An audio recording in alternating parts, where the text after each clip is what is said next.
Class 7 থেকে 12 পর্যন্ত ছাত্রছাত্রীদের জন্য এডুভবন online education app Google Play Store থেকে ফ্রিতে ডাউনলোড করো, লিংক ডেসক্রিপশনে। অবশেষে হাজিরা দিলেন অনুব্রত মণ্ডল।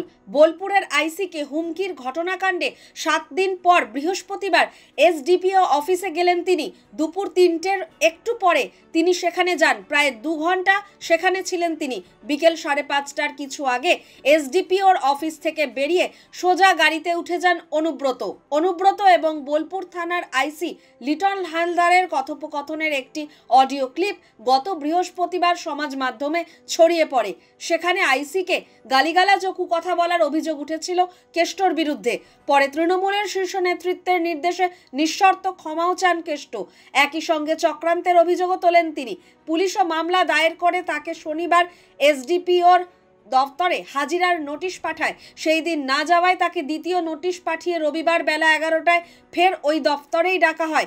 কিন্তু রবিবারও হাজিরা দেননি অনুব্রত। পরিবর্তে তার আইনজীবী বিপদ তারণ ভট্টাচার্য, পলাশ দাস ও অনুব্রত ঘনিষ্ঠ তৃণমূল নেতা তথা সারা বাংলা তৃণমূল শিক্ষা বন্ধু সমিতির রাজ্য সভাপতি দেবব্রত ওরফে গগন সরকার এসডিপিওর দফতরে যান।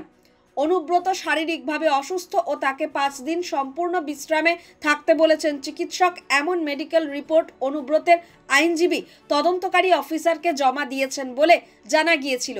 তারপর বৃহস্পতিবার এসডিপিও অফিসে হাজিরা দিলেন অনুব্রত।